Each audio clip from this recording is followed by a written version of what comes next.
Imagina ter um sistema de inteligência artificial que prefere tipo desligar-se de imediato e colapsar a operação inteira a enviar um único documento confidencial para a internet sem permissão. Pois, é um cenário radical. Exato. Hoje a nossa exploração não se vai ficar pela superfície ou por aquelas brochuras de marketing brilhantes que vemos por aí. Nós vamos descer diretamente à sala das máquinas. Vamos abrir o capô, sujar as mãos de óleo e inspecionar os cilindros do motor, não é? Nem mais. A missão desta análise profunda aos bastidores do SAEG é olhar para a fundação, o código-fonte real, os fecheiros de configuração, os scripts de integração, quer dizer, os scripts em si. Uhum. Queremos perceber como é que a verdadeira governação de dados deixa de ser uma promessa abstrata e passa a ser código físico. O que torna este nível de escrutínio absolutamente necessário, e acho que devemos começar por aí, é o facto de o CEIRAG se definir nos seus próprios documentos como uma prova de conceito viva. Certo, o documento de fundações arquitetónicas. Exatamente. O argumento deles é que a IA pode ser transparente, mensurável e confiável. Portanto, o risco técnico aqui é tremendo. Se o CEIRAG falhar tecnicamente, se a arquitetura deixar escapar dados, falha como prova de que a governação de IA é sequer possível no mundo real. É de deitar tudo a perder.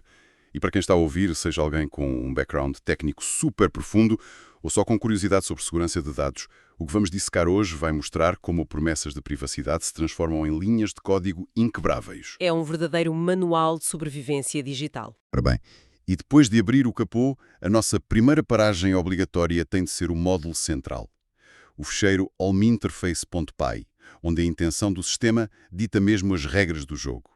Esse módulo é fascinante porque estabelece logo uma hierarquia estrita. Não há cá zonas cinzentas. Pois não. Pelo que vi, o processamento local, usando o OLAMA, com aceleração da placa gráfica, é sempre a primeira opção e a opção padrão. Sim, e a nuvem, o Open Router, é estritamente um plano de contingência. E repara, o código não assume apenas que tens uma máquina capaz. Ele faz verificações reais ao hardware local. Ele procura mesmo por componentes, não é? Exato. Ele envia comandos para ver se há GPUs da AMD, se há suporte para ROC-M, que é aquele dialeto de programação para extrair rendimento das placas. Ou PyTorch Heap. Isso mesmo. Ele vai ao metal da máquina para garantir que o ambiente está isolado. Bem, vamos lá desembalar isto, porque há um ponto aqui que me faz alguma confusão. Na maior parte das aplicações que usamos, a conveniência é rainha. Sem dúvida. A fluidez acima de tudo. Pois, se o servidor local cai, a app liga-se à nuvem numa fração de segundo para o utilizador nem notar. Por que é que o CIRAG prefere falhar e dar um erro se a política estiver apenas em modo local? O que é fascinante aqui é que, em governação pura, uma falha transparente é sempre preferível a um sucesso obscuro. Como assim? Se o sistema está configurado para local e falha, o registro diz explicitamente, sem recurso automático, em inglês, no automatic fallback. Ele atira um erro em vez de contornar a política de privacidade de forma silenciosa e enviar os dados para a internet. Percebo. Porque se ele fizesse isso, o utilizador ficava contente com o resultado, mas tinha acabado de vazar dados confidenciais sem saber. Precisamente, a política é aplicada pelo código, impedindo que o sistema tome decisões de governação pelo utilizador nas suas costas. Isso levanta uma dúvida óbvia. Porque, quer dizer, se o sistema prefere falhar em vez de comprometer dados, será que este sistema passa a vida a falhar e a dar erros no ecrã? Não de todo. E é aí que entra o desenho da resiliência. Eles anteciparam isso. Pois fui olhar para o fecheiro lmmanager.py e vi lá uma coisa chamada cadeia de fallback. Uma cadeia de recurso. Exato. E é uma cadeia de 5 passos, muito bem pensada e quase totalmente local. Pode explicar como é que isso funciona na prática? Claro, o primeiro passo é sempre juntar o contexto da base de dados local, o que chamamos de RAG. Depois o sistema tenta a inferência com a placa gráfica, o GPU. Que é o motor principal, certo? Certo, mas imagina que a placa esgota a memória. Em vez de crashar, ele passa ao passo 3, recorrer ao processador central, o CPU, usando o OLAMA. O que deve ser bem mais lento. Sim, muito mais lento, mas a operação não cai e os dados não saem dali. Se o próprio CPU não aguentar, entra o passo 4. Que é? Pesquisa local apenas. O sistema desiste de gerar texto criativo e diz só: Olha, não consigo resumir, mas aqui estão os documentos originais. E sublinho, só se tudo isto falhar e se tiver permissão, é que vai ao passo 5. O acesso online ao Open Router. Exatamente. Como último recurso absoluto. E só se tudo isto falhar, surge a mensagem System Unavailable. E é aqui que a coisa fica mesmo interessante. Há um detalhe no fecheiro systemconfig.yaml que muda a estratégia consoante o modo. Reparei que no modo local ele recupera 5 documentos, mas no modo online recupera 8. Sim, é uma gestão de carga fantástica. Fez-me pensar naqueles paraquedas de emergência que têm dentro de si outro paraquedas. E ele adapta-se, não acho como simples interruptor de luz, agora liguei a nuvem. Ele é como um motor de carro que adapta a injeção de combustível consoante o oxigênio do ambiente. Se ligarmos isto ao panorama geral, repara na diferença entre uma demo de laboratório e um sistema real. Esta arquitetura foi construída para ambientes operacionais severos. Onde a internet não é garantida. Nem mais. A internet é um luxo em muitos cenários seguros. Isto degrada com graciosidade em vez de colapsar ao primeiro soluço. O que me leva a outra questão prática. Se o sistema tem esta complexidade toda, saltar do GPU para o CPU, tentar a nuvem, como é que uma falha catastrófica na IA não derruba a casa toda e corrompe o resto? A resposta está na forma como eles separaram os alicerces. O tal isolamento de componentes? Exato, se olhares para o fecheiro servicecontainer.py, vês a magia da injeção de dependências. Eles registam 9 serviços essenciais. 9. E a inteligência artificial é apenas um deles. Sim, e nem sequer é o primeiro. O módulo LLM é o 6º serviço a arrancar. Sério? O 6º? Vem muito depois do gestor de certificados, do gestor de configuração, da camada de base de dados. Sabes, isso faz-me lembrar um sistema de som modular em casa. Se decidirmos trocar os alto-falantes, que neste caso seria a interface LLM, não precisamos de deitar fora o amplificador ou a mesa de mistura. Ou refazer as ligações elétricas da casa. Pois os certificados e as bases de dados continuam lá.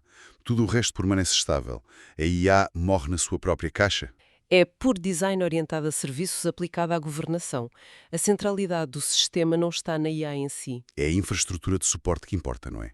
Exatamente. A IA é só a ponta do iceberg. Já desconstruímos esta resiliência textual. Mas quer dizer, o mundo real exige mais do que apenas texto. A narrativa expande-se para imagens, traduções, comunicações, e foi aqui que o chamado ecossistema me surpreendeu.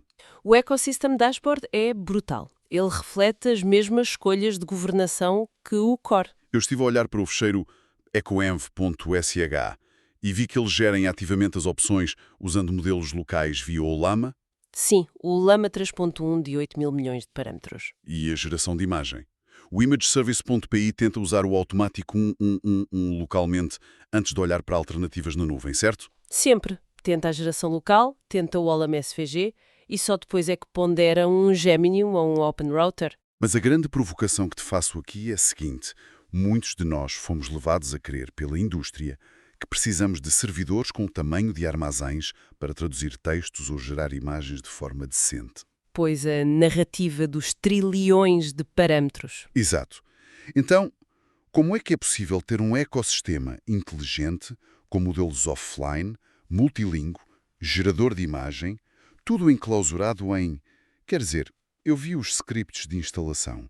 São cerca de 5.5 GB de espaço total. É verdade. Eles instalam modelos de embedding com uns 420 megas. E modelos de Argus Translate para 10 pares de idiomas. Exatamente. Italiano, inglês, alemão, francês, espanhol, tudo suportado de forma totalmente autónoma. A resposta à tua pergunta está na eficiência de código e no propósito específico. Como assim, propósito específico? O modelo que só precisa de traduzir de espanhol para alemão não precisa de saber escrever código em Python ou dar-te receitas de bolo. Ele só precisa da sintaxe. E isso requer muito menos espaço. E a infraestrutura também lida bem se esses pequenos modelos falharem, certo? É muito inteligente. Ele detecta automaticamente se os serviços locais estão a correr. Se não estiverem, emite uma mensagem tipo Optional Connection Refused. E não entra em pânico. Não provoca pânico no sistema, não emite falsos alertas vermelhos, a nuvem torna-se puramente opcional.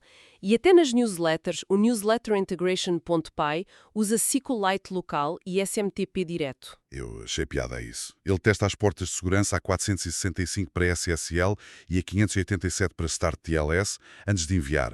sempre a evitar passar por terceiros desnecessários.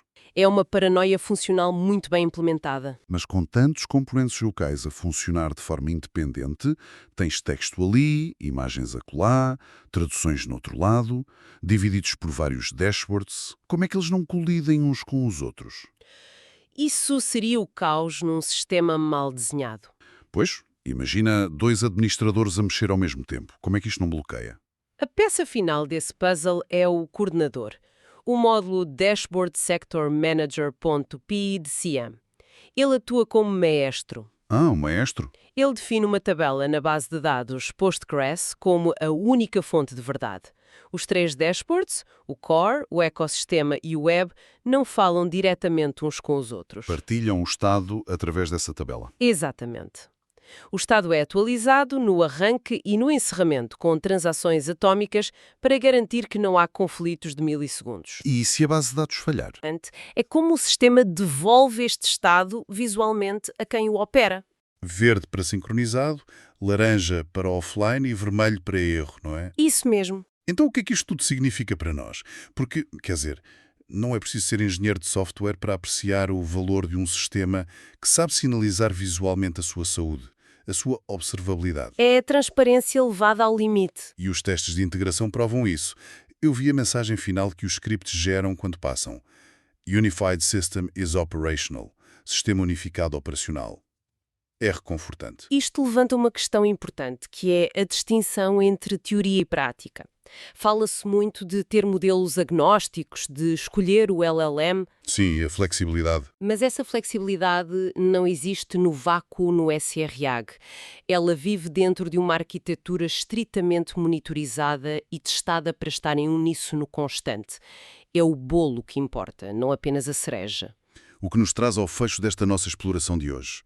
Provamos, e quem nos ouve percebeu agora, através destas linhas de código auditadas, que a promessa de um modelo agnóstico e privado aqui não é só conversa. Não é marketing, é facto técnico. A soberania de dados foi literalmente codificada na infraestrutura do SRAG, através destas cadeias de resiliência, operações isoladas e independência offline total, para texto, imagem e tradução. Sem vazar um byte para a internet. Exato. E queria deixar quem está a ouvir com este pensamento final algo para explorar internamente. Todos os dias ouvimos falar dos superservidores da nuvem, mas e se o verdadeiro salto no futuro da inteligência artificial para as empresas não for tentar aceder a um deus ex-máquina na nuvem, com trilhões de parâmetros que não conseguem auditar? E se o futuro for possuir e controlar totalmente sistemas pequenos, com 8 mil milhões de parâmetros, incansáveis, que correm em silêncio debaixo de uma secretária, garantindo soberania absoluta de dados desde o primeiro byte até o resultado final? Fica a reflexão.